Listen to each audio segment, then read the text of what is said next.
Hey guys, how you going?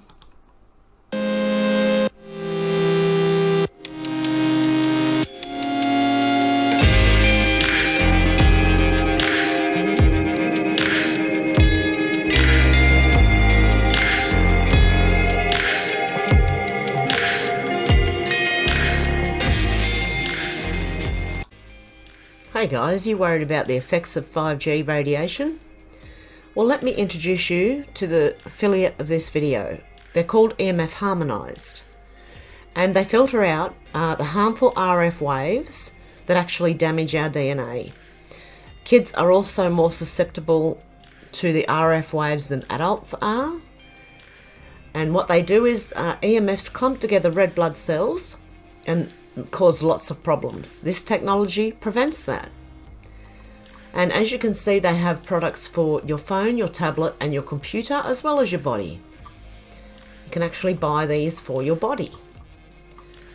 So if you'd like to help a fellow truther and help me out as well, please check out the affiliate link down below. They also actually have a video showing you the red blood cells, how they clump together with 5G radiation, and how this technology protects you from that.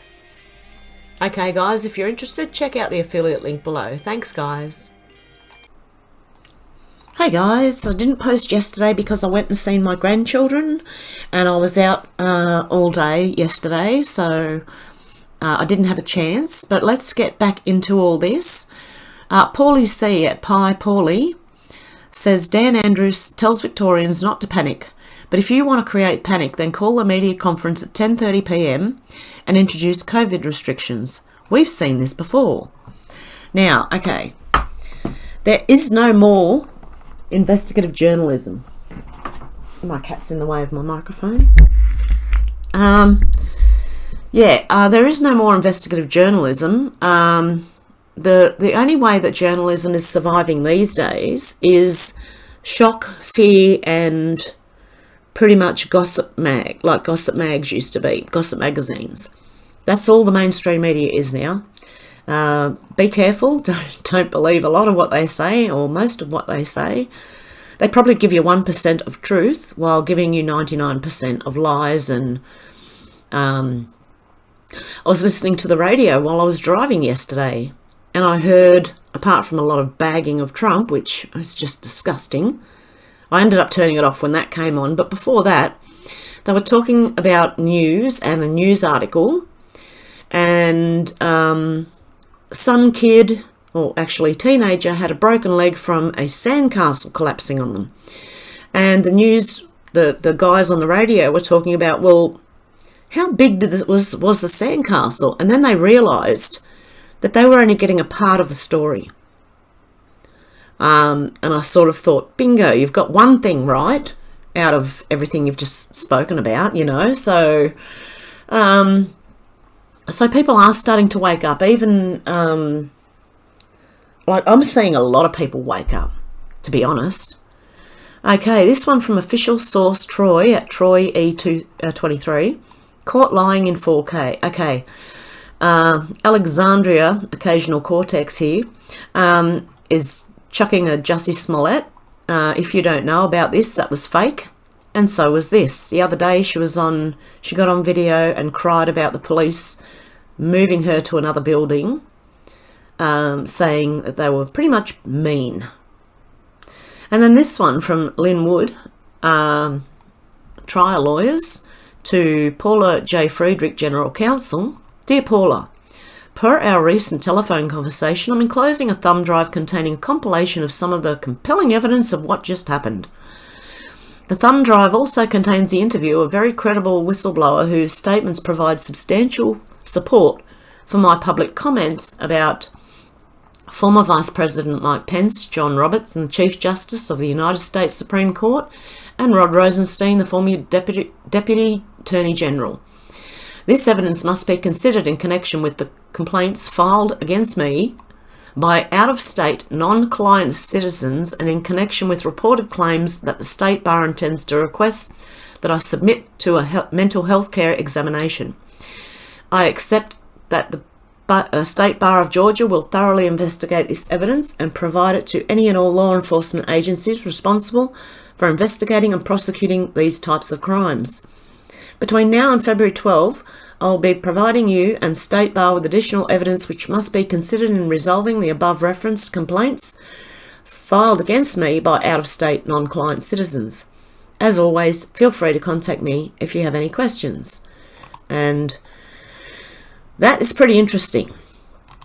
Really interesting, actually. Now let's go over here. I think by the end of this video I'm probably going to be crying, and so will some of you. And I really apologise about that. I've got to go back to where I started from, which is on the financials. I'm just trying to get there. Okay. So let's scroll back down again. Okay, I'll go and find where I'm up to. Oh, here it is, right here. There you go. Okay, forwarded from Silence Do-Good, MBA. Keith Schiller has been Mr. T's secret weapon for decades. Mr. T's Praetorian Guard. Mr. T's secrets are his intelligence gathering operations.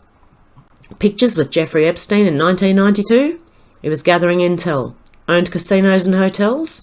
Gathering intel. This is so much bigger than anyone knows. Sun Tzu and Mr. T, the art of spies. And there is a... Let's have a look. In just 6 days this month, 5 political careers burnt to the ground. On 5th of February 2019, Elizabeth Warren was exposed as a liar and charlatan, having lied about her Native American ancestry to advance herself for decades. Then between 6th and 11th of February, the careers of Virginia politicians and swamp rats, Ralph Northam, Justin Fairfax, Mark Herring and the corrupt Tony Norman, were all destroyed in a complex, extremely well planned and calibrated takedown. Yes, they're all trying to keep going, but don't worry, there'll be more hits coming if required. All of the above are done. As you will see in this piece, these events aren't random. In fact, they're connected. And the path leads back to a specific date, the 20th of September 2017. Ending and beginning, resignation and winter offensive. On the 20th of September 2017, Mr. DJT's Deputy Assistant and Director of Oval Office Operations resigned. The resignation was exactly 8 months after the day of Mr. T's inauguration. His name was Keith Schiller. In Schiller's 2 powerful White House positions, he would have had a broad security clearance as well as unique access to Mr. T's schedule, communications and strategic thinking. He would have also been able to observe the swamp in detail, identifying the enemies of the Republic at work. The cover story was that Schiller was heading into retirement. Fake news was ecstatic at the departure of one of Mr. T's key allies. They spun it as yet another sign of Mr. T's collapsing administration. It was reported that Mr. T was heartbroken. Keith Schiller faded away into the shadows. After a few weeks, Mr. T's arrogant and distracted enemies had moved on and appeared to have forgotten him. As we will see, this was a major error on their part, a monumental error. You see, Schiller's resignation wasn't evidence of Mr. T's retreat. Far from it, it was the beginning of a winter offensive carried out by warriors hidden in shadows. Mr. T's Praetorian Guard. Their first blow came on October the 5th, 2017. Weinstein. It's probable that Schiller left the White House on Friday 30th of September 2017. What happened just 5 days later on Wednesday, October the 5th? Harvey Weinstein's career imploded. On October the 5th and 6th, the New York Times lit the fuse, breaking news of Weinstein's years of lechery. On October the 10th, the bomb exploded. The New Yorker laid bare Weinstein's years of sexual deviance. And the Weinstein bombshell wasn't just a devastating hit for Hollywood and the major stars that protected the deviant or turned a blind eye. It also damaged the politicians who protected Weinsteins, the Clintons, the Obamas and the Democratic Party. Coincidence? I think not. And remember, this happened before the Me Too movement had any pulse. I will return to other hits meted out by Schiller's crew below. But first, let's find out more about them. Okay, Shadow Warriors, Mr. T's Praetorian Guard. Many forget that Schiller has been Mr. T's feared Director of Security since 2004. A law enforcement veteran himself, Schiller had assembled a private army of ultra-loyal PLS, ex-cops, FBI agents, spooks, military veterans and detectives, well before Trump began his GOP primary run in 2015. Such a Praetorian Guard must have been extremely important for a billionaire such as Mr. T. The US and global construction sector is one of the most dangerous, toughest business environments in the world. In that sector, the ability to deter or defeat enemies, many who wouldn't think twice about attacking you or your family, isn't just a question of good strategy, it's a question of survival. Of course, this private army was used by Trump as he prepared to win the ultimate prize, the presidency itself. And I'm slipping every now and then. When did Mr. T commit? Experts such as Thomas Wichter, Saul Monte Bradley and Brian Cates, as well as many other analysts, have concluded that Mr. T probably planned his presidential run about 30 to 40 years ago. Mr. T is on record as considering and rejecting it as a mean life in 1980. In hindsight, his 2000 campaign is better understood as a preliminary taste rather than a serious attempt. It's difficult to pinpoint when he felt the timing was right to seriously commit to a White House run. But Mr. T's anger and mounting concern about the direction and corruption of the Obama administration was clear. In my view, Trump decided to activate his plan in 2012 when Obama was re-elected. However, it's probable that he started preparing many years beforehand by virtue of his wealth and power. Mr. T himself had unique access to the highest levels of power for decades. Using the Donald, a caricature he invented to deceive his enemies, it's likely he would have been able to also obtain damning information that he could pass on to Schiller.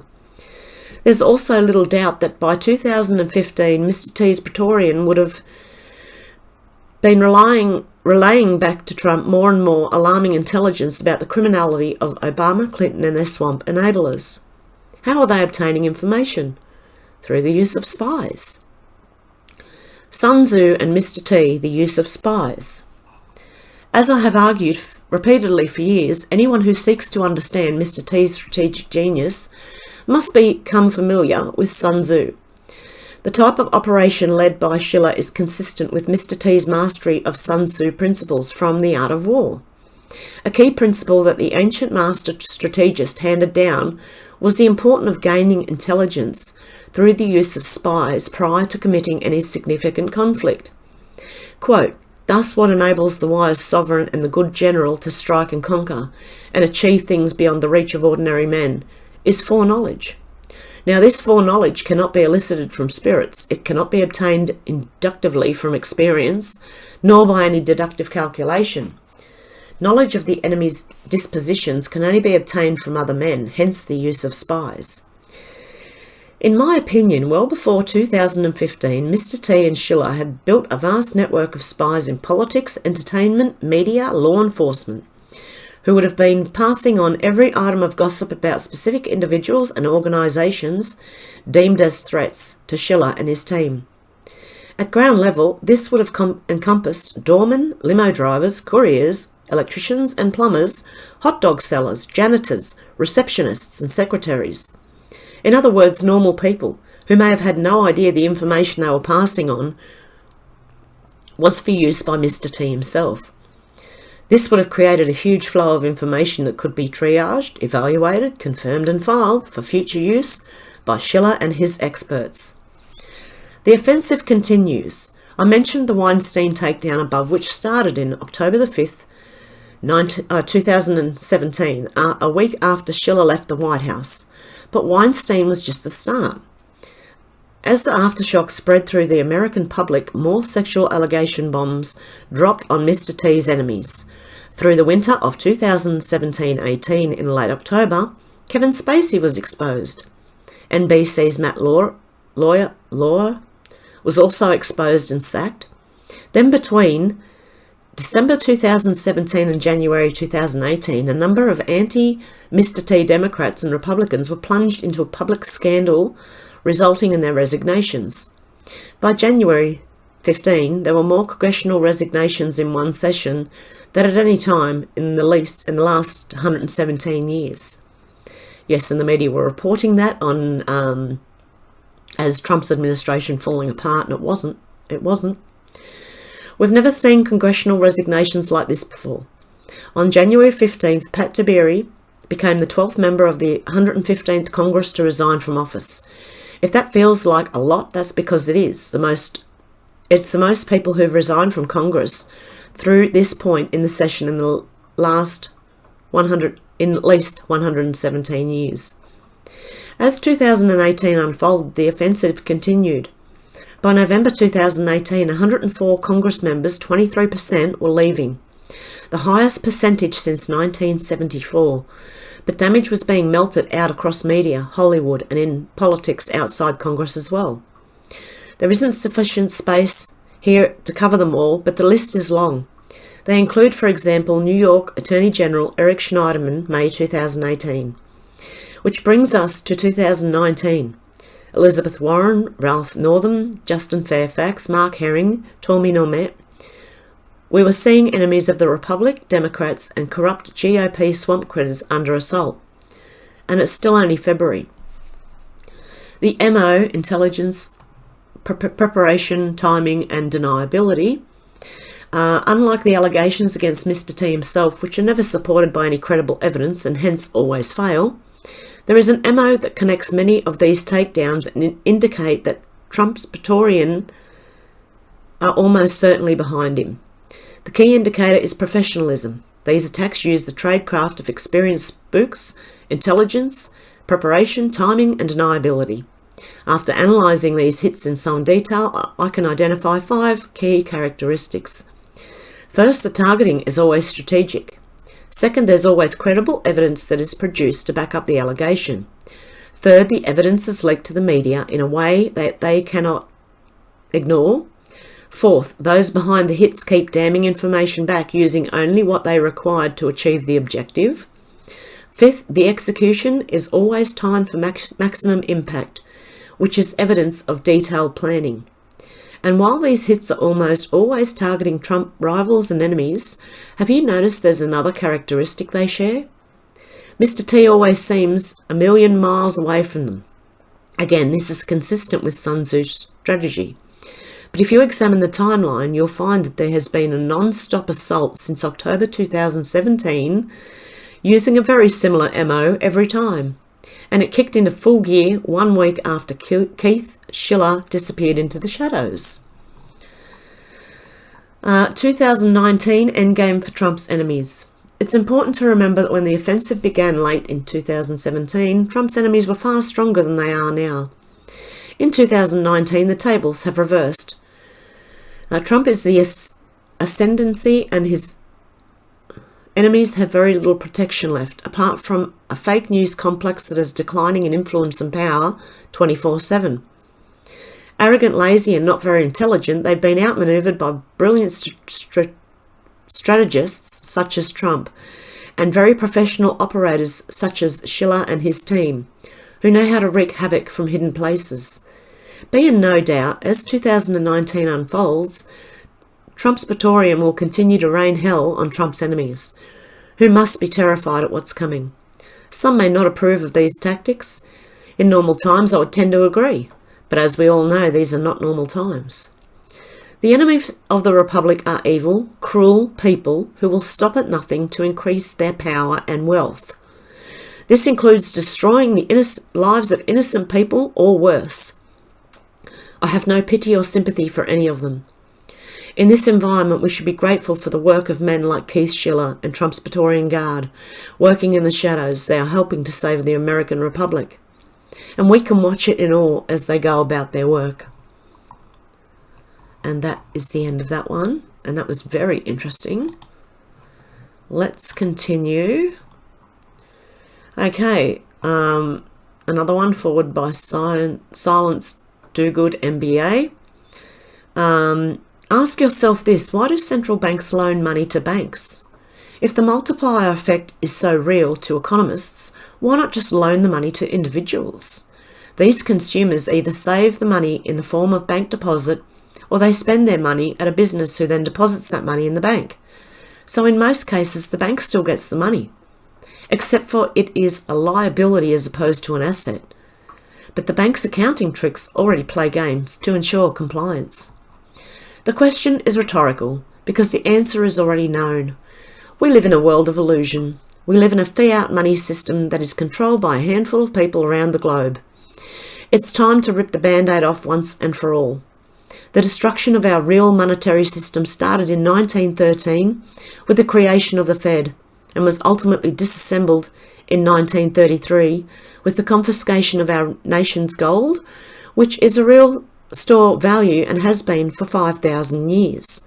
Even bankers were scared of the Federal Reserve and central bank system. Take, for example, the ECB. They are now loaning out money to any Eurozone country in the form of giving money to the largest banks to lend out. The ECB has abandoned what they had called self-imposed constraints and purchase whatever bonds they want from any country at any duration, furthering the distortion of money in Europe. Taxes are also a big scam, as the money flows to a handful of people, politicians and the top wealthy elites as well. We nearly pay more interest than we do for the entire military budget, yet our politicians, voted in by we the people, have authorised the Federal Reserve to print the money and collect the interest, even though our Constitution says that this is supposed to be the Treasury's job, and to do this without interest.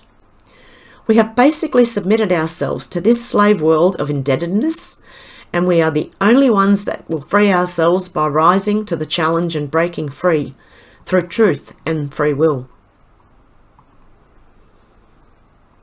And that's very true. And if you watch the Money Masters or the Money Makers, like I said yesterday, it will start to make a whole lot of sense what is happening right now, along with what I'm telling you now. Okay, let's look at the top shareholders, again from Silence Dogood at MBA. Let's look at top shareholders of the top military contractors for America, who we call the corporate or bankster warlords, to see what connections they might have to the British Crown's investments. The Vanguard Group, State Street Corp, Capital Research Global Investors, Templeton Investment Council LLC, Barclays Bank PLC, BlackRock Investment Management UK Ltd, Schroeder Investment Management, Capital World Investors, Bank of America Corporation, JP Morgan and Chase and Co, Bank of New York Mellon Corp, BlackRock Advisors, BlackRock Fund Advisors, Old Republic International, Wellington Management Company, BlackRock Institutional Trust Company NA, Evercore Trust Company NA, FMR LLC, Investco Ltd, Franklin Resources, Goldman Sachs Group Inc, T. Rowe Price Group Inc. These big four companies control the world, yet you've probably never heard of them. What is worth noting about this list is that you can find some of the usual suspects: Rothschilds, Rockefellers, Morgans, Warburgs, and the rest of the banker warlords behind some of these names. To make things even more complex so that we can never figure out who's in charge, every one of these corporations owns major shares in every other corporation. They are entwined like a grapevine. If we look closer, we find that every one of these corporations conducts international business and is invested in international military ventures. This type of corporate warfare is transnational. It is beyond being international or global.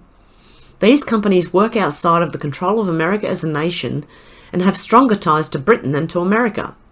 They work against Americans with their transnational economic warfare and make money from both sides of any conflict. Exposed, all the Queen's agents and corporations that control the world. And I'm not sure, I think there's a video in there. There is also, looks like the Humans Are Free website. Yep. Okay, I might go into this and read this as well. I've got a lot to go through, so it's going to be a while. Make a cuppa, grab a drink, whatever you want to do, and just relax and listen. Okay, exposed all the Queen's agents and corporations that control the world. We may not realise it, but we are still subjects of the British monarchy. American history books and classes indoctrinated propaganda us into believing we had won the American Revolution, but we didn't. We are still subjects of Queen Elizabeth. The history books were written by the victors and their big publishing houses, and it was much easier to control the new colonies by letting them think they had won their independence, while the British Crown carefully lay their tentacles throughout America. Tentacles that grew stronger and stronger with every passing year. We aren't the America we think we are. That's the big red pill. Most of us on planet Earth are still under the Queen's rule. This is why I don't like them, and I don't think we should have a monarchy at all. With no kings, no queens, no nothing. Okay, to get started with the real history of who runs planet Earth, we suggest that you listen to this conversation between Betsy and Thomas. They will explain the big picture, then you will be ready to read the report that follows. And it's obviously going to be this Queen's prerogative. English law prohibits questioning the monarchy about their personal holdings and business. This is true of most of Europe's royalty, whether enthroned or not. The wealth of monarchies is held outside of the countries that made the wealth. The British Crown's offshore banks hold the greatest personal wealth in the world, estimated at $35 trillion. Perhaps the British Crown still owns and controls its Commonwealth nations, including American colonies. And I've got to fly. Okay, that's one way to get them out. I just lit up a cigarette and the fly flew out of the room. Back out the door. Good stuff. Monarchies are not supposed to be warlord bankers who create conflict and chaos to turn a profit or destabilise an economy for personal gain. But they have been for some time now, and history is a string of immoral wars caused by monarchies, the Vatican and other religions. Untold millions have died while kings and popes lived on to grab the wealth through well-established institutions that were created to control the commoner. The Commonwealth of Nations, headed by Queen Elizabeth II, is made up of 53 nations spanning the globe, accounting for 1/5 of the land mass of the Earth and a very high percentage of its strategic resources and population. The Queen is a Knight of Malta and has vowed allegiance to the Pope through the largest insider trading club on the planet. The British are in fact also agents of the Vatican's Knights of Malta. The Queen is a Knight of Malta. And there's obviously another video or link here, but I can't. Doesn't look like I can click it. The Sovereign Military Order of Malta, SMOM, took control of the power and wealth of the poor fellow soldiers of Christ and of the Temple of Solomon from within the Roman system. The SMOM controlled the banking and military power for the Vatican for hundreds of years through the first central bank, the Vatican Bank. The Roman Catholic priestly order of the Jesuits, Society of Jesus, subordinated the SMOM in 1798, aided by Napoleon Bonaparte. This would eventually lead to the Jesuits installing British control over the island Malta and the founding of a Jesuit college manned by British Jesuits. The Jesuits became somewhat crippled by this suppression in Catholic-controlled Europe. So in order for the Jesuits to secure South American wealth, they used Protestant banking houses and formed an alliance with the Venetian influences over Britain, like the Pallavicini family, who controlled the monarchy, and the Rothschilds. The Jesuits in 1840 put the Haus, Sachsen, Coburg and Gotha bloodline into the position of monarchy of Great Britain. This house is known today as the Windsor House, which still rules the UK and the Commonwealth nations. Oh dear. The same fate would eventually happen to the Vatican itself after suppressing the Jesuits in 1773. The Jesuit order took control of the papacy by 1814 and had enacted revenge once again for their persecution. The Order of Malta and the recognised Protestant divisions all play a role commanded by the Jesuit order. This includes the most venerable order of the Hospital of St. John of Jerusalem, controlled by Queen Elizabeth II. If you look at the last Grand Masters of the Order of Malta, you will notice they came from Britain. Former Grand Master Andrew Willoughby, Ninian Bertie, was a cousin to Queen Elizabeth II. It originated within the Grand Priory of England. The British arm of the Order of Malta controlling St John's Wood is also known as the Grand Priory of England. This location was once also a Knights Templar headquarters in Britain. The Order of Malta even owned Londinium, the City of London. The City of London was eventually rented out by the Order of Malta as their headquarters. The Jesuits took over the Londinium in 1825, aided by the Rothschild family, who had become the most powerful economic force in England. When you take a look at many of the influential positions of power today, whether it's in banking, military, pharmaceutical or intelligence, you will always find Knights of Malta. The Knights of Malta are mainly involved in working for and with the black nobility, royalty without an active throne. The Vatican, the various papal and royal orders, especially the Jesuits, who are ultimately in control of the Vatican, and the Military Order of Malta. The SMOM's most powerful controlling inner cores are the Order of the Garter and the Pilgrim Society, which are controlled by the Queen. When you look at who controls the financial world, you'll find that it's Equestrian Order of the Holy Sepulchre of Jerusalem, Order of Malta and Opus Dei, through the City of London Corporation and the Worshipful Company of Mercers, and more recent, the Worshipful Company of International Bankers. Corporations run the world: City of London, Washington DC and Vatican City. 1/3 of all wealth is held offshore, and about half the world trade flows through those tax havens, the Tax Justice Network. James S. Henry, former chief economist at McKinsey & Company, estimates that wealthy individuals have approximately $35 trillion in private financial wealth tucked away in offshore havens, with $6.1 trillion in UK-dependent states. As a result of this offshore accounting, it's estimated that 60% of global trade now consists of internal transactions within multinational companies. In total, it's estimated that this complex corporate offshore accounting multinational corporations avoid paying about $240 billion per year in taxes. The City of London, UK is now the money laundering capital of the world, with UK firms aiding corrupt officials and criminals from across the globe to hide trillions of US dollars of ill-gotten gains. British-based banks have helped hide more than $6 trillion in nefarious payments and criminal proceeds since 2000. Cayman Islands benefit from the added support of being a territory of the United Kingdom.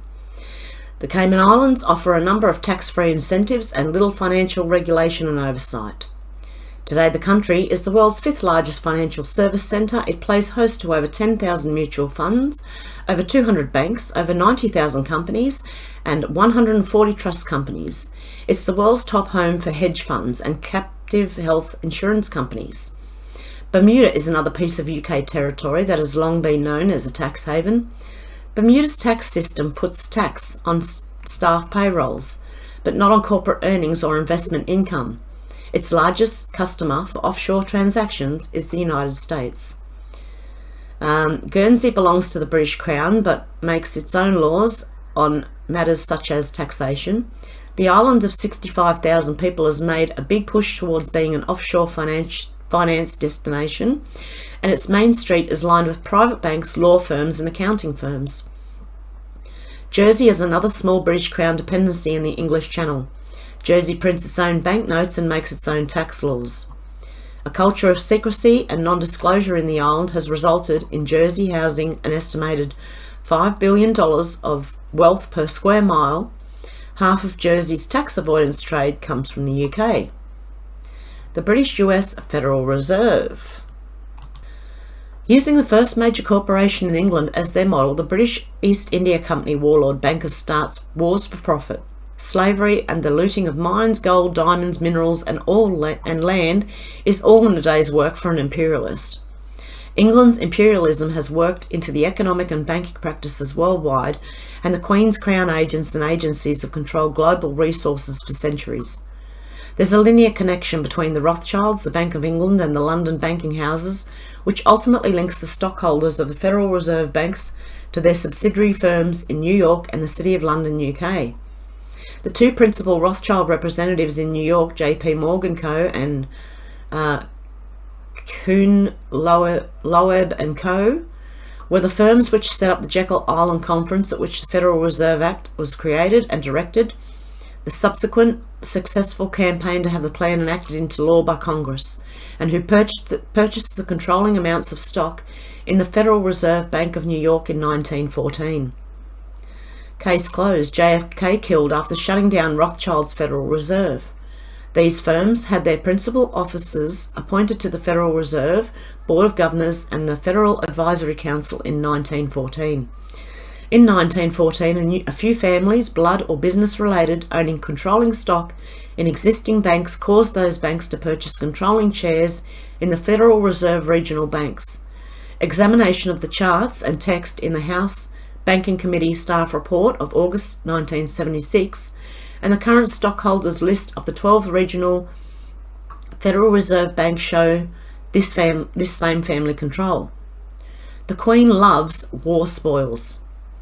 Now let's look at the top shareholders of the top military contracts for America, who we call the corporate or bankster warlords, to see what connections they might have to the British Crown's investments. Which then continues to go over the companies I just mentioned. What is worth noting about this list that you can find some of the usual suspects, Rothschilds, Rockefellers, Morgan, Warburgs, and the rest of the bankster warlords behind some of these names, to make things even more complex so that we never figure out who is in charge. Every one of these corporations owns major shares in every other corporations. And I've read that bit. Essentially, these British and international corporations are war criminals, just like Henry Schroeder, the Brit who funded both Hitler and England. This type of banking warfare is common throughout British history. These were the elite families behind Hitler and Nazism, and there's a link there. The Crown's money-making war machine. Essentially, all the conspiracies about the Queen of England have some merit after following the money back to the warlord bankers who set up the US Federal Reserve. But unlike most conspiracy theories suggest, the Federal Reserve regional banks are not the true culprits. The true culprits are the original investors in the corporations listed above, who serve the military through all types of wars, physical conflicts, cyber warfare, and economic terrorism.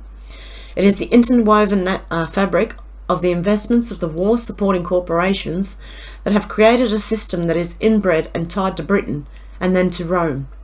Simply through the association of the royal families of the world, who are members of the Knights of Malta, you have an economic intelligence community that is comprehensive insider trading at a transnational level, as we all just saw with GameStop. The monarchies must protect their financial interests and pass wealth onto their family members. That is why so many of the richest families intermarry, to keep it all in the family. The richest and most powerful people in the world belong to the Knights of Malta, the Equestrian Order of the Holy Sepulchre of Jerusalem, the Order of the Garter, the Teutonic Knights, and other orders that vow allegiance to the British Crown and subsequently to the Vatican. If we wish to broaden the perspective, one can add that the Society of Jesus, the Jesuits, which I've read, Lizzie owns it all. The evil, evil person. British and private intelligence agencies. The UK has many private intelligence agencies who are devoted to the collection and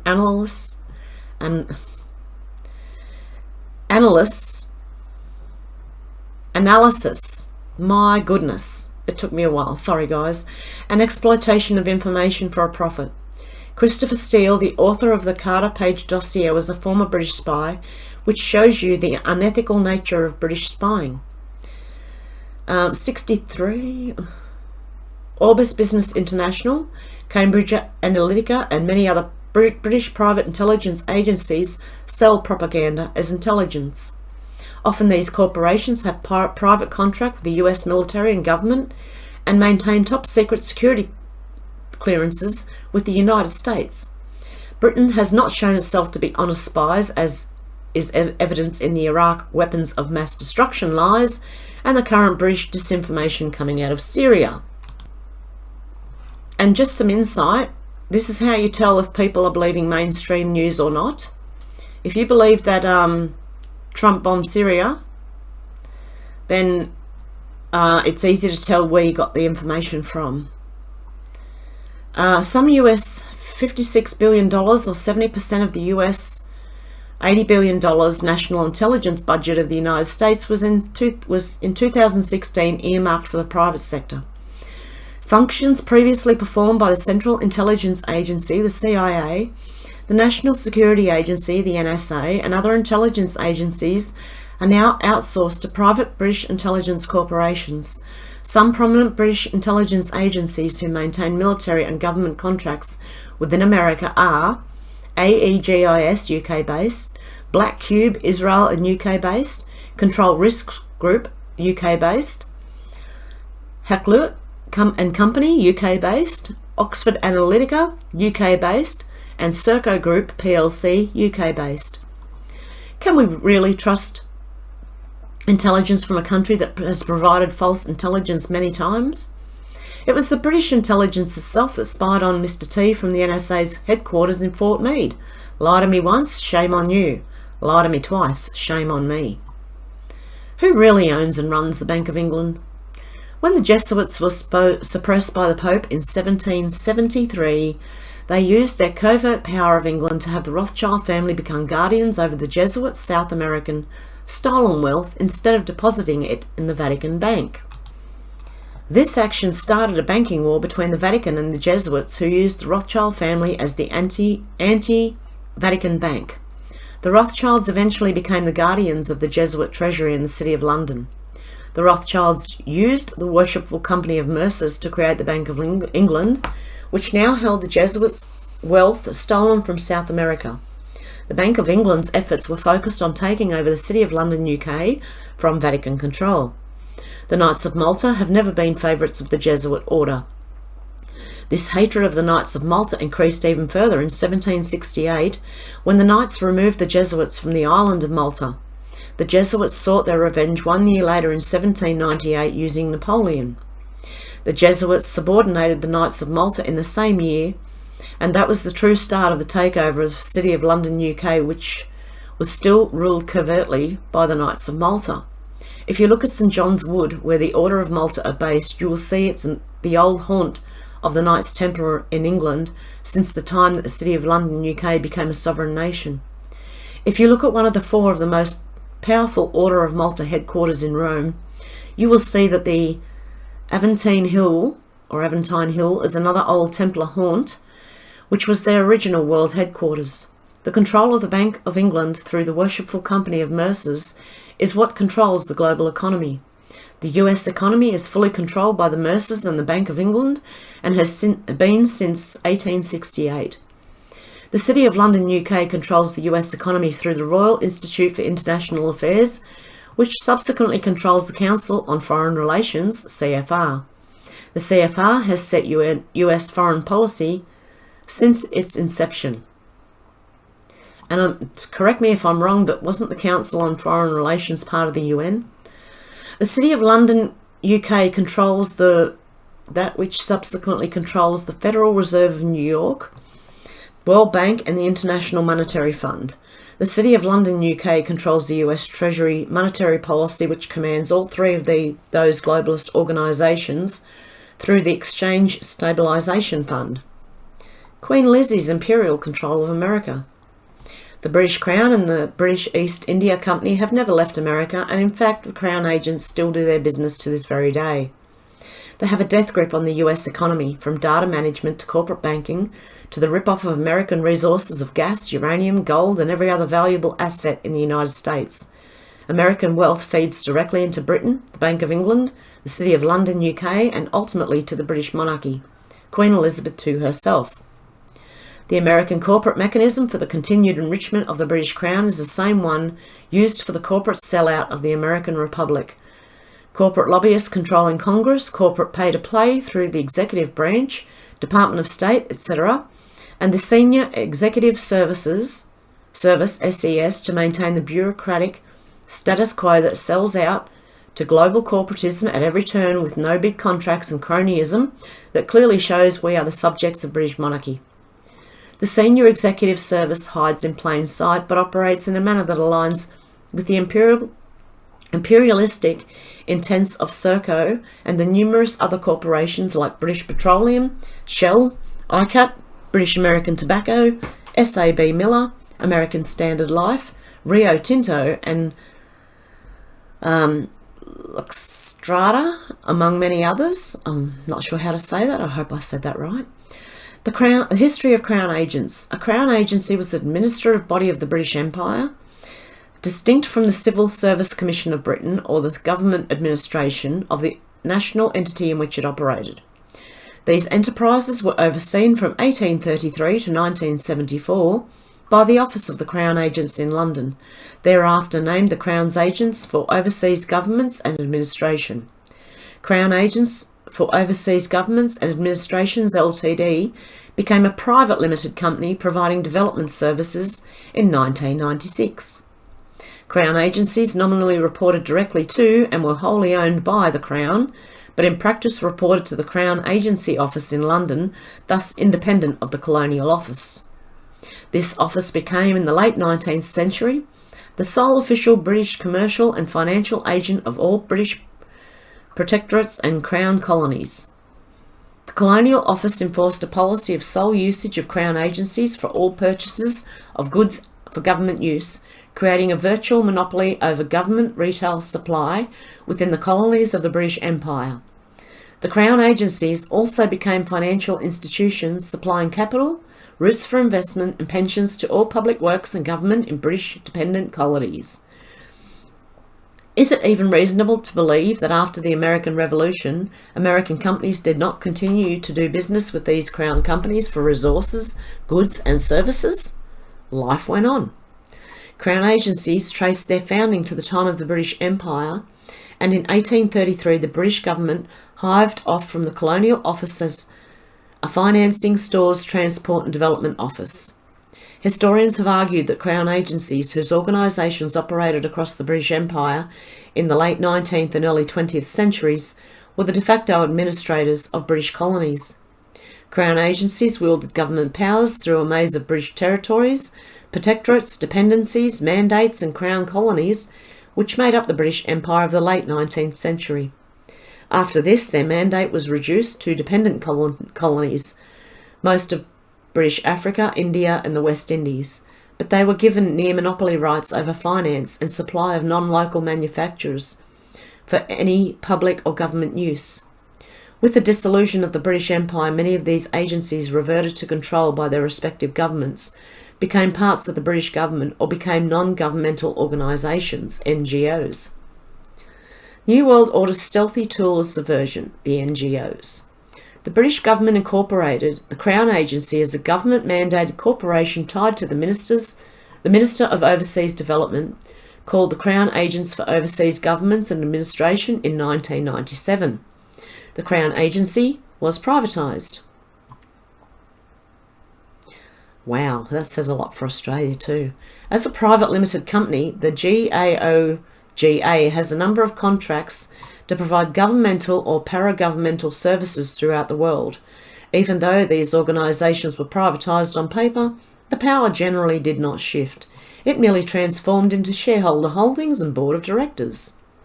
The term golden share developed to describe special rights given to the Queen in a stock company that gave her special preferential rights over voting and profit distribution, and thus ultimate control, like she had before. While privatisation allowed more shareholders, the Queen generally continued to control votes and profit distribution in wild disproportion to her single 10-pence voting share, golden share in the mining mega company Rio Tinto plc, for example.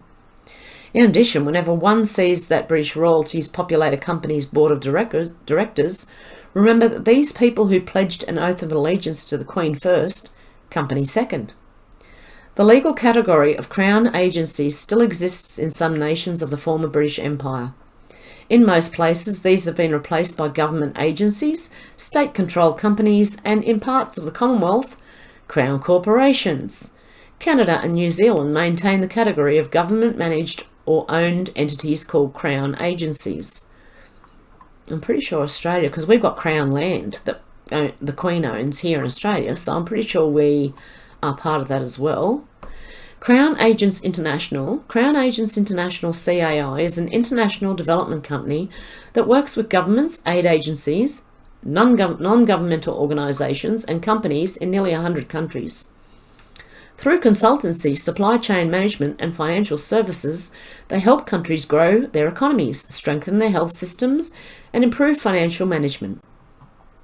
CAI is headquartered in Sutton, Surrey, but has an established network of international offices, project offices or representatives in 40 countries. CAI is one of the world's leading experts in public procurement and supply chain management, and they provide financial services to facilitate development, focus on international payments and cash management, trade finance and investment management for donors, NGOs and financial institutions. Okay, Crown Agents USA Inc. It's going to be a long one, guys. I may not get to the bit where I said I was going to cry at the end of the video, so that might be a good thing. The following descriptions of the corporation, Crown Agents USA Inc., are taken from their website found at crownagents.com. Our story begins in the 1700s when colonial administrations employed agents to recruit people and procure and ship supplies to the colonies. Some agents had been authorised to manage British Treasury grants, and they had become known unofficially as Crown Agents. On the 1st of April, 1833, the British government appointed the first Joint Agents General for Crown Colonies, George Bale and Edward Bernard. Although appointed by the British Treasury, the Joint Agents General were accountable only to the governors of the 13 Crown colonies that they served. They managed grants, raised capital, recruited personnel and shipped supplies for their clients. Since our incorporation in the United States, we have provided technical assistance services and support to US government agencies, including the United States Agency for International Development, Millennium Challenge Corporation, Department of State, Department of Defense, and the US States Trade and Development Agency. We are an international development company that partners with government, aid agencies, NGOs, and companies in nearly 100 countries.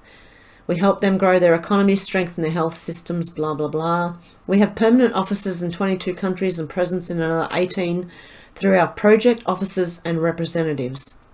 We are a limited company owned by a non-profit making foundation. Foundations. Beware of foundations. They're normally money laundering situations. Not all of them, but a lot of them are. The Crown Agents Foundation is our sole shareholder and oversees our ethos and activities. The Crown Agents Board is responsible for the company's corporate governance. We were founded in 1833 and operated as a British statutory corporation for many years before being privatised in 1997. Contracts with the USAID. As implementing partner of USAID, Crown Agents USA Inc. provides expertise in the areas of procurement, public financial management, logistics, health systems strengthening, private sector development, monitoring and evaluation, and agriculture. Here is a list of contracts that Crown Agencies USA has with America that Americans themselves could easily accomplish. United States Agency for International Development contracts, worldwide public financial management, IDIQ, worth $700 million.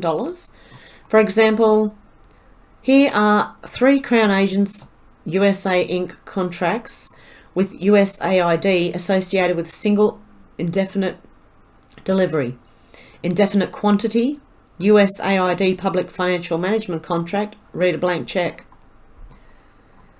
And there's a lot of Crown Agents USA Washington DC, Federal Vendor Contracting Profile, AIDOAA, $23.7 million, and there's all numbers after them with, $6.6 million, $19 million.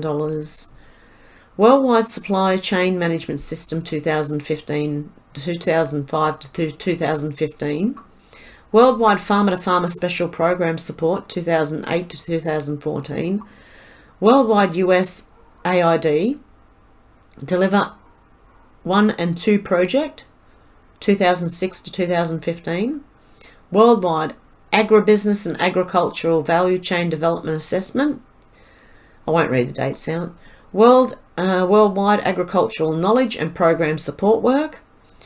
Worldwide Climate Economic Analysis for Development, Investment and Resilience, Worldwide Business Growth Initiative, Worldwide Evaluation Services IQC, subcontractor to Amex International, Worldwide Macroeconomics Foundations for Growth IQC, Worldwide Policy Planning and Learning, okay, Evaluation and Research, Worldwide Rule of Law IQC, subcontractor to Democracy International, Rural Agriculture Income and Sustainable Development, Africa Indoor Residual Spraying 1 and 2. Huh? Okay. IQC, I don't know what that is, but sounds interesting. What are they spraying? Africa, COME SA countries, plus Tanzania, support for food security activities. Well, they're not doing a very good job of any of these, really. Asia and Middle East Growth Best Practices Project. Bangladesh Feed the Future Design and Initiation Project. Bangladesh Trade Facility Activity, subcontracted to IBI International. Bangladesh, Haiti, Rwanda, Tanzania, Uganda, US Feed the Future System. This is not very good, is it? Egypt, Technical Assistance for Policy Reform 2, subcontracted to Bearing Point. El Salvador, Access to Financial Services Program. Ethiopia, Health Centre Renovation and Coordination Project. Ethiopia, Agricultural Growth Program, Agribusiness and Market Development. Guatemala, Policy and Regulation of Support for Economic Growth Project. Liberia, Roberts International Airport Equipment Procurement Program. Malawi, I hope I said that right, National Distribution and Management of Long Life Insecticide Treat Nets to Public Health Facilities. Wow. Nigeria Expanded Trade and Passport Program. Pakistan, Support for Privatisation Activity. Rwanda, Private Sector Driven Agriculture Growth. Tanzania, Strategies for the Prevention of Corruption Bureau, which doesn't that normally help the corruption? As we find out in some of our bureaus, they actually are enabling instead of fighting it. Tanzania, Staples Value Chain. Turkmenistan, Agricultural Technology Program. And Zambia, Production Finance and Improved Technology Plus Program. And then Millennium Challenge Corporation, MCC, contracts Uganda Financial. Oh my goodness. I'm not going to read all of this, guys. As it is, it's nearly going for an hour. Office of Weapons Removal and Abatement. Bureau of Economic and Business Affairs. Evaluation of the International Narcotics and Law Enforcement Affairs, Transnational Crime and Rule of Law Programs in the Russian Federation.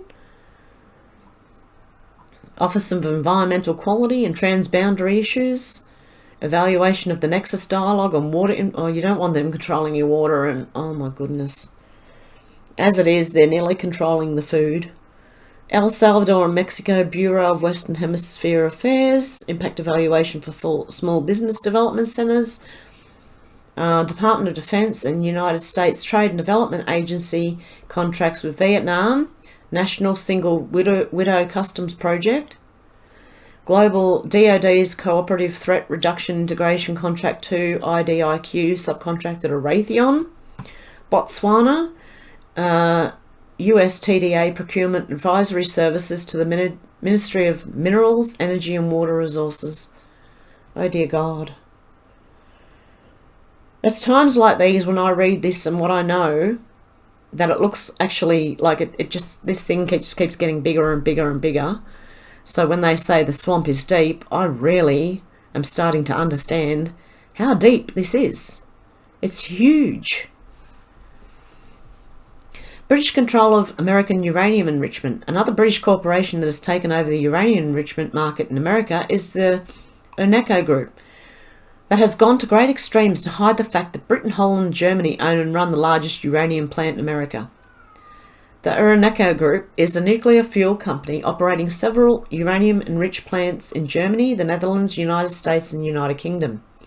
It supplies nuclear power stations in about 15 countries and has 29% share of the global market for enrichment services in 2011. Uranico uses centrifuge enrichment technology in New Mexico, subsidized by US taxpayers. In July 2012, it was reported that a sale of the government interests of Uranico was being sought. Uranico, headquartered in Stoke Poges in Buckinghamshire and registered in the UK, is 1/3 owned by the UK government, 1/3 by the Dutch government, the rest by two major German utilities, E.ON and RWE, 1/6 each. Urenco also owns a 50% interest in enrichment technology company ETC, a company jointly owned with Areva. ETC provides enrichment plant design services and gas centrifuge technology for enrichment plants through its subsidiaries in the UK, Capenhurst, Germany, and I can't say those two, the Netherlands, France, and the US. Urenco USA. Somehow the British-owned Urenco company has the uranium market cornered in America. Located in southeastern New Mexico, the Urenco US facility began operations on June the 11th, 2010. Urenco USA is the first enrichment facility to be built in the United States in 30 years and the first ever using centrifuge enrichment technology. Urenco uses the US National Enrichment Facility as its plant for the enrichment of uranium in Nuncie, New Mexico. I'm sorry if I pronounced that wrong, guys. The NEF is operated by Louisiana Energy Services, LES, which is in turn owned by the Urenco Group, just to make sure it looks like an American company. Notice the elaborate ownership of this facility hides who actually owns and benefits from this facility. Foreign nations directly benefit through the profits after US taxpayers pay 2/3 of the cost of building it. Since the dedication ceremony in October 2008, the company has grown to 236 employees with an annual payroll of USD $23 million at full capacity. NEF can provide 50% of the current enriched uranium demand for civilian nuclear power plants in the US. The NEF began operations in June 2010. The original proposed budget was $1.5 billion US, but this increased to $3 billion US for an enlarged facility capable of 5.9 million SWU at full capacity. Urenco USA's New Mexico enrichment facility, and now the Urenco corruption. Oh, okay. In the 1970s, Dr. Abdul Qadir Khan, who worked for a subcontractor of Urenco in Almelo, bought stolen drawings of the centrifuges operated by Urenco to Pakistan. In early 1974, Dr. Khan joined the uranium enrichment program and within a short span of time established a highly advanced uranium enrichment facility near Islamabad. In May 1985, the United Nations Council for Namibia decided to take legal action against Urenco for breaching UNCN Decree No. 1, which prohibited any exploitations of Namibia's natural resources under apartheid South Africa because Urenco had been importing uranium ore from the Rossing mine in Namibia. According to Greenpeace, Urenco has a standing contract with Russia for the disposal of radioactive waste. In reality, these contracts do not relate to the disposal of waste, but to the sale of depleted uranium tails, which are re-enriched to natural uranium equivalent. As the enricher, Russia would be the owner of any radioactive waste that results from this process.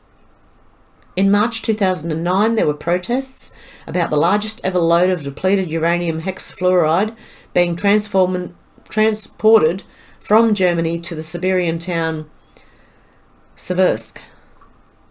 British Petroleum's US retail. BP are in Australia as well. BP might as well stand for British Pirates. If you look at the record of company that flourishes in America, the home of the largest oil companies in the world, and pollutes and destroys environment in a country they don't live in, BP has a poor safety record and it looks like they just don't care about the American ecosystem. These British pirates, along with Shell, have fleeced America in every way concerning oil, from drilling to gas stations. From New York to San Francisco, British Petroleum has a network of retail stations that provide Americans with fuel, lubricants, and other products essential to modern transportation. The company's nationwide retail presence includes over 7,100 BP and Arco branded gas stations, along with close to 1,000 convenience stores. In 2016, BP delivered 7.3 billion gallons of BP-branded fuel to its US customers. BP's upstream operating segment includes production from Prudhoe Bay area in Alaska and 4 production platforms in deepwater Gulf of Mexico, where BP is the leading leaseholder. In 2016, BP produced 676 1,000 barrels of oil per day, making the company one of America's largest oil and natural gas producers. How is it possible in America that US governmental agencies allowed the British invasion of our land, waters and streets? There is no reason that US oil rights should go to a foreign country for their profit. American oil should be processed and sold by American companies, not added to the portfolio of the Queen of England. Now, BP's crimes. BP plc is the company responsible for the 2010 Deepwater Horizon oil spill.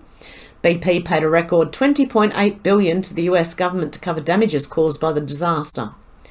It is considered the largest settlement with a single entity in American history.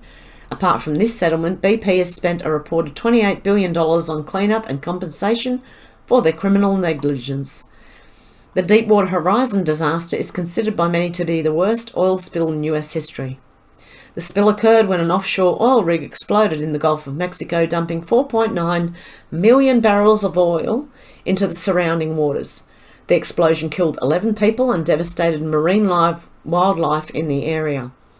BP was found to be in gross negligence for not testing the only safety measure they had available for deepwater drilling accidents. BP continued to lie about their unpreparedness and criminal cover-up. The massive oil slick still exists and has yet to be properly managed or cleaned up. America will never fully recover from this disaster. BP, British pirates, carelessness for gross profit costs America more than money can recover. Okay, I'm starting to read a bit. I'm going to have to finish up after this article, guys, but this is a very interesting bit of information here. Shell Oil Company. Shell Oil Company is a United States-based wholly owned subsidiary of Royal Dutch Shell, a multinational oil company of Anglo-Dutch origins, which is amongst the largest oil companies in the world. Shell Oil is wholly owned by British interests. Approximately 22,000 Shell employees are based in the US. The US headquarters are in Houston, Texas. Shell Oil Company, including its consolidated companies and its share in equity companies, is one of America's largest oil and natural gas producers, natural gas marketers, gasoline marketers, and petrochemical manufacturers. Shell is the market leader through approximately 25,000 Shell-branded gas stations in the US, which also serves as Shell's most visible public presence.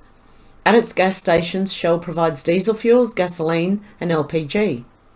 Shell Oil Company was a 50-50 partner with the Saudi Arabian government-owned oil company, Saudi Aramco, in Motiva Enterprises, a refining and marketing joint venture which owns and operates 3 oil refineries on the Gulf Coast of the United States. Shell products include oils, fuels and car services, as well as exploration, production and refining of petroleum products.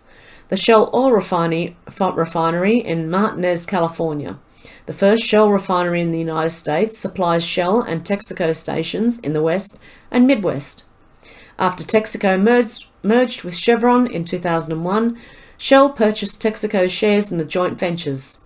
In 2002, Shell began converting these Texaco stations to the Shell brand, a process that was to be completed by June 2004 and was called the largest retail rebranding initiative in American business history. Shell's crimes. Shell Puget Sound Refinery Anacortes, Washington, was fined $291,000 from 2006 to 2010 for violations of the Clean Air Act, making it the second most fined violator in the Pacific Northwest. As of 2011, it was listed as high priority violator since 2008. In 2008, a lawsuit was filed against Shell Oil Company for Clean Air Act violation. Shell Deer Park facility, 20 miles east of Houston, was the nation's 8th largest oil refinery and one of the world's largest petrochemical producers. The facility was also the second largest source of air pollution in Harris County, which ranked among the lowest in the nation in several measures of air quality. Between 1978 and 1995, Shell Oil produced polybutylene pipes which corrode when exposed to chlorine. A class action lawsuit was filed in 1995 against Shell Oil when the polybutylene pipes caused flooding in many households in the USA and Canada. The settlement requires Shell Oil to pay for the reinstallation of piping for millions of houses for claims filed through May 2009. Well, let's get into British American tobacco. Do you know our cigarettes here in Australia for a packet of 25 is $50? And do you know duty free? They are $13. So tell me again how much tax the government is making from each packet of cigarettes. And you can include oil, our petrol, and you can include alcohol in that too. The price is always pushed up because of our high taxes here. Okay, British American Tobacco. British American Tobacco PCL BAT is a British multinational tobacco company headquartered in London. It is the largest publicly traded tobacco company in the world. BAT has a primary listing on the London Stock Exchange. And I can tell you right now, they make most Australian cigarettes too. BAT has a market-leading position in over 50 countries and operations in around 180 countries. Its 4 largest selling brands are its native brand Dunhill and US brands Lucky Strike, Kent and Pall Mall. Others of the company markets include Benson & Hedges and Rothmans, which we know most of them here too. And we have Winfield as well. The company was formed in 1902 when the United Kingdom's Imperial Tobacco Company and the United States American Tobacco Company agreed to form a joint venture. The British American Tobacco Company, Ltd, in 1911, the American Tobacco Company sold its share of the company. In 1911, the American Tobacco Company, sold its share of the company. Imperial Tobacco gradually reduced its shareholding, but it was not until 1980 that it divested its remaining interests in the company. In July 2004, the US business of British American Tobacco, Brown & Williamson, was combined with that of R.J. Reynolds Tobacco Company, R.J. Reynolds under the R.J. Reynolds name. R.J. Reynolds and Brown & Williamson were the second and third ranking US tobacco companies prior to the combination. When they combined, R.J. Reynolds became a subsidiary of Reynolds American with BAT holding 42% share. In 2017, BAT bought the remaining 57.8% of US cigarette maker Reynolds American in a $49.4 billion takeover that would create the world's biggest listed tobacco company with brands including Newport, Lucky Strike and Pall Mall. Over 6 million people worldwide die to tobacco death each year. The British don't seem to mind that this industry kills more people per year than all the wars combined. There have been no class action suit against BAT in the UK. Do you know why tobacco kills people? Well, here in Australia, we actually know that they have 4,000 added chemicals to that's not natural tobacco. It has been deeply chemicalised, and I believe that is the reason why tobacco kills so many people every year. And it only came out after this takeover. I only found out in the last 10 years. Okay, ICAP, the world's largest interdealer broker. ICAP was the largest interdealer broker for the over-the-counter OTC trading. In 2016, ICAP sold its global broker business to the bridge brokerage firm Tullett Prebon.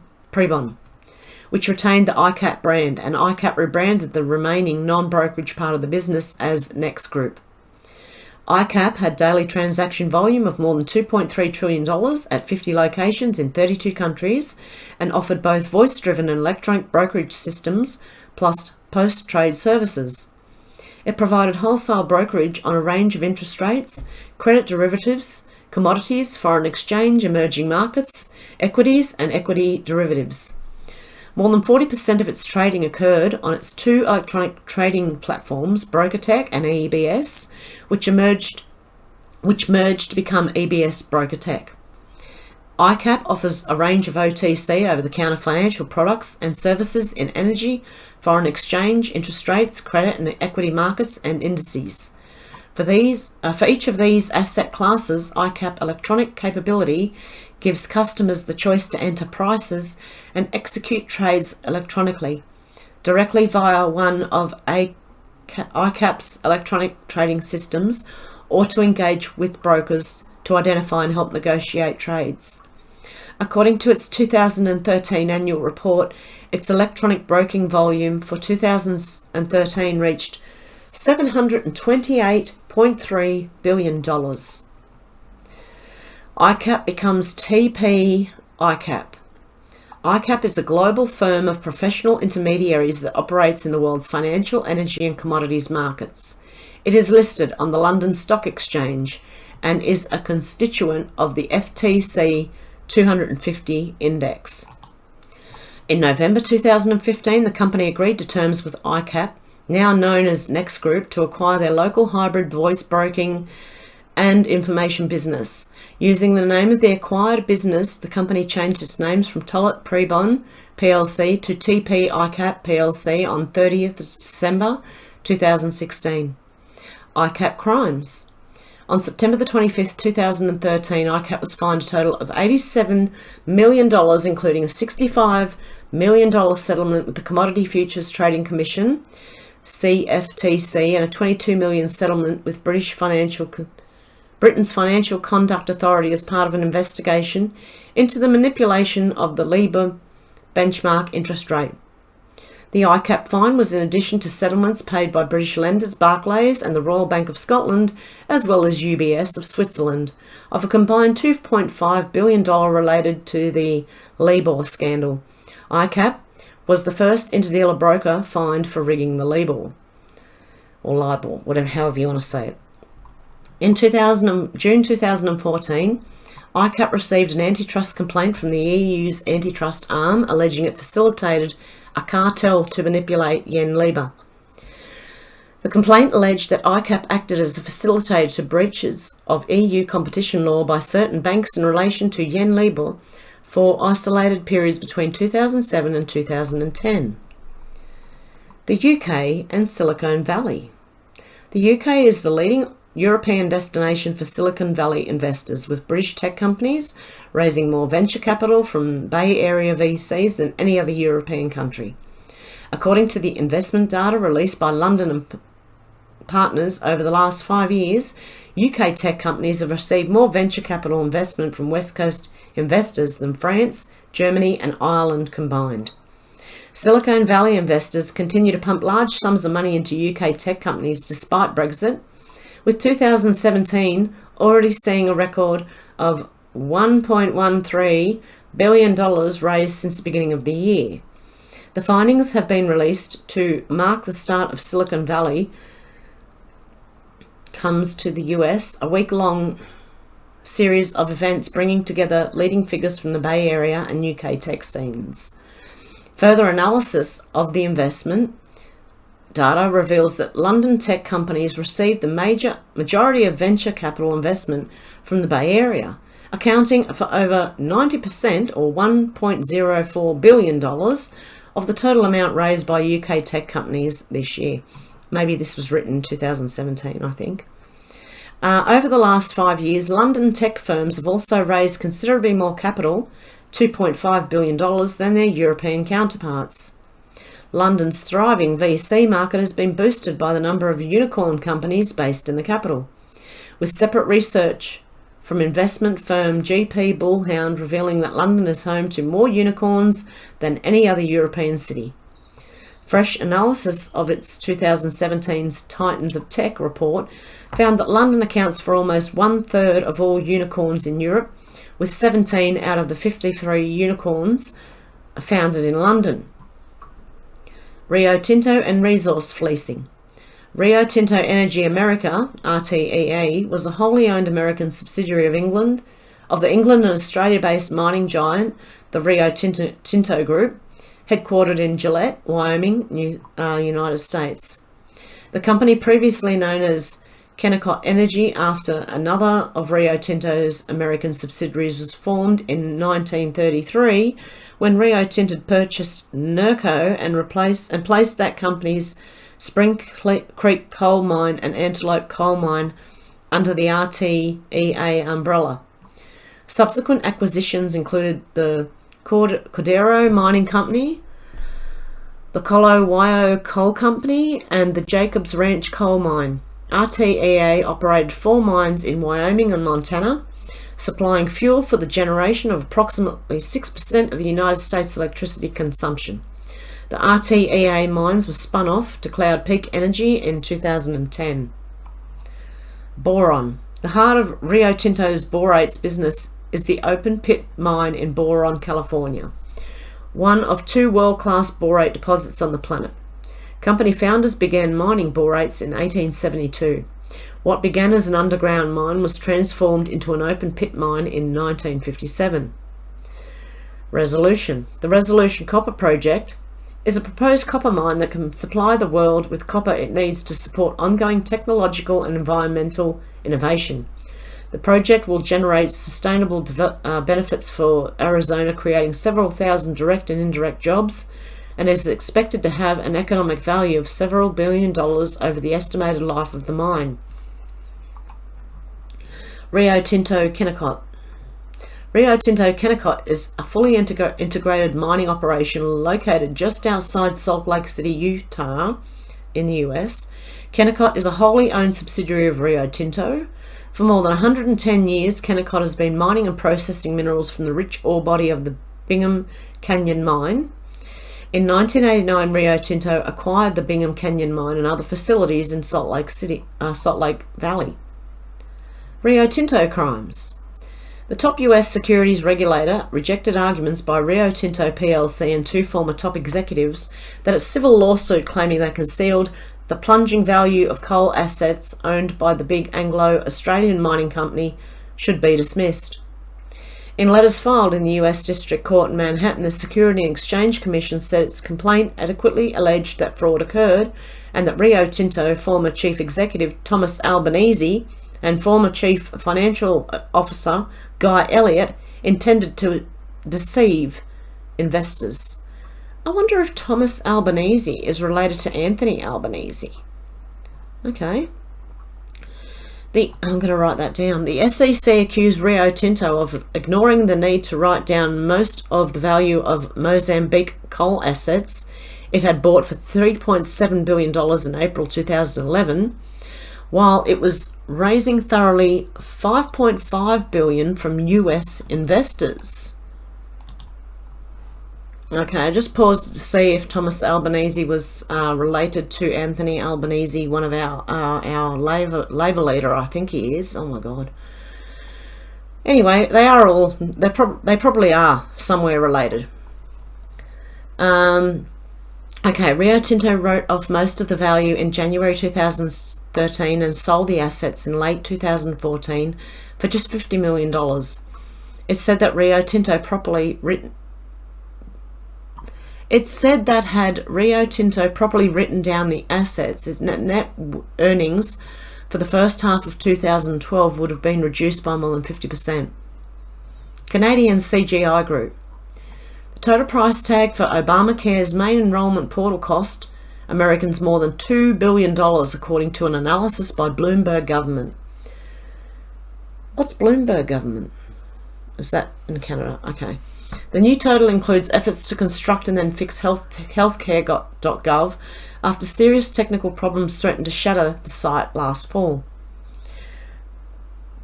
Who was the pathetic corporation that gouged Americans? A Canadian company called CGI, Consultants to Government and Industries. Don't forget the British Crown owns large stakes in most Canadian national businesses due to being part of the British Commonwealth. The Queen always had her first choice of stocks in any Commonwealth country, especially Canada. Americans were not happy with the exorbitant costs charged by CGI, nor the fact that a Canadian company ripped off US taxpayers and created an ineffective portal that a high school student would have done a better job creating. Congressman Issa has this to say about the debacle. $2 billion is an awful lot to pay for a website with lingering security issues that transfers the costs of healthcare from customers to taxpayers, said House Oversight Committee Chairman Darrell Issa Caliph in a statement. If this were private enterprise, the CEO would have been fired and company shareholders would be suing, he added. But in this administration, there's no high-level accountability, and the focus remains fixated on signing up as many Americans as possible regardless of the cost, security risks, or the impact on the quality of healthcare for all Americans. CGI Group Inc., Consultants to Government and Industries, more commonly known as CGI, is a Canadian global information technology consulting, systems integration, outsourcing and solutions company headquartered in Montreal, Quebec, Canada. CGI purchased American Management Systems, AMS, for $858 million in 2004, which grew CGI's presence in the United States. CGI's federal 2010 acquisition of Stanley Inc. for $1.07 billion almost doubled CGI's presence in the United States and expanded in CGI into defence and intelligence contracts. In 2012, CGI acquired Logica for $2.7 billion Canadian dollars, making CGI the fifth largest independent business process and IT service provider in the world and the biggest tech firm in Canada. In 2016, CGI ranked number 955 on the Forbes Global 2000. At the time, CGI had assets worth $20.9 billion Canadian dollars, annual sales of $10.7 billion, and a market value of $9.6 billion. As of 2017, GCI is based in 40 countries with around 400 offices and employs approximately 70,000 people. As much as 29% of CGI's business comes from the United States. Serco, British control our sensitive data. Queen Elizabeth II owns and controls US data management, corporate banking, resources of gas, uranium, gold, and many strategic resources and systems in the US. This system of control is called Serco and is essentially a Crown agent. Serco is not only an enemy of the United States, but an enemy of countries and people around the world. For example, did you know that US Patent Office is controlled by Serco? That's right. A British-based company controls the creative efforts of American entrepreneurs and creators. Serco was the company awarded the Obamagate data management system that cost Americans over $2 billion. That's right. SES employees in charge of selecting contracts for this lucrative data management system couldn't find any US-based companies to do the work. Instead, they cherry-picked their buddies at British-owned and controlled Serco to deliver Obamacare management. And this is what they do with everything. Here are a few insights of what Serco does already in our government. To our friends in other parts of the world, don't be surprised when you see similar structures in your own country run by the British monarch through Serco. Serco manages all patents for the US Patent and Trademark Office. Brits have the first shot at stealing Americans' intellectual property rights. This is shocking, but true. Serco controls the most sensitive data management system in all branches of the military, federal government, and state and local municipalities. Serco controls air traffic management, airline security, airport management, and all aspects of ticketing, visa data management, and timetable management. Serco is called the largest company no one's ever heard of. Serco's efficiency rating in England, Canada and Australia is below 65%, and many lawsuits have been filed against the company for egregious fraud and mismanagement. Serco was paid $1.2 billion to manage the data of Obamacare, a British company handling Americans' private health medical information. Serco goes by many names, so always look under the hood in their corporate documents to find its trail back to Queen Lizzie. In America, it operates as Serco Inc., and it claims on its website that it is a leading provider of professional technology and management services for the federal government. Headquartered in Reston, Virginia, Serco Inc. has approximately 10,000 employees, annual revenue of $2.5 billion, and is ranked in the top 35 of the largest federal prime contractors. Piercing the corporate veil, we find that Serco Inc. is a wholly owned subsidiary of Serco Group plc, a $7 billion international business that works with government and public services around the world. Many researchers say that Serco runs the United Kingdom, the UK, the United States, Canada, and Australia. Serco has over 60,000 people in 35 countries across the world. To our international readers, it's highly doubtful that they are not operating in your country. Serco is a leading provider of public services of all types. Serco operates internationally across 5 sectors and 4 geographies: defence, justice, immigration, transportation, health and human services. Its services are delivered in UK, Europe, North America, Asia Pacific and the Middle East. Serco delivers record management and process support services for many US government agencies. Major programs include processing and classifying of patent applications for the US Patent and Trademark Office, records management and process of applications and petitions at US Citizenship and Immigration Service centers, processing visa applications at the US Department of State's National Visa Center and Kentucky Consular Center, and record management services at the US Citizenship and Immigration Services National Benefits Center, among many others. 90% of Serco's business is with the federal government, with 10,000 workers across 45 states.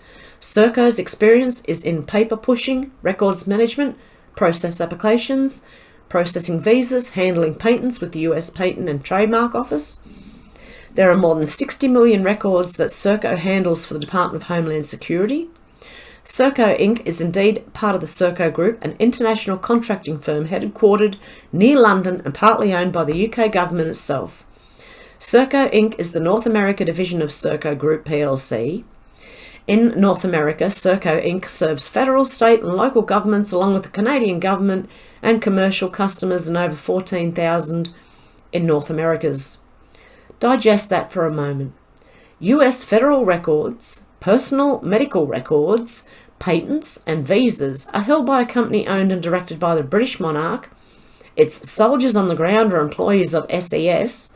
These SES employees guarantee that Serco gets the contract and then manages and oversees their continued involvement. The UK is suing Serco for the alleged theft of $80 billion. UK officials have been investigating Serco and found the company is only effective 65% of the time. Serco has been found out to be corrupt from top to bottom. Is that a surprise? I mean, look at our countries. If these people are running half of our public works services, we are in deep doo-doo. Many mistakes of data management have also happened in the United States that have caused terrible disasters and multiple deaths. Serco manages services for the military and government that are incredibly sensitive and should be trusted to no one else but the United States of America. Finally, winning the American Revolution. We are not a sovereign nation with our arrangement with the British government and UK-based corporations. It seems we are still subjects of the British monarchy in many ways. The American corporate mechanism for the continued enrichment of the British Crown is the same one used for the corporate sellout of the American Republic, corporate lobbyists controlling Congress, corporate pay-to-play through the executive branch, such as Hillary's Department of State, and the Senior Executive Service, SES, to maintain the bureaucratic status quo, selling out to global corporatism at every turn with no big contracts and cronyism. The Senior Executive Service and Serco are the people and organisational systems that the British monarchy uses to control America through economic cronyism that bolsters the continued economic slavery of Americans to foreign powers. The Senior Executive Service aligns with the imperialistic intents of Serco and the numerous other corporations that we have described in this intelligence report. BP, Shell, ICAP, British American Tobacco, Rio Tinto, etc. It's time to send the redcoats running home to Queen Lizzie and finally end the American Revolution against British tyranny. It's time to notice that the UK is not our friend and we should not be sharing intelligence with the Five Eyes community: UK, Canada, Australia, New Zealand and the USA.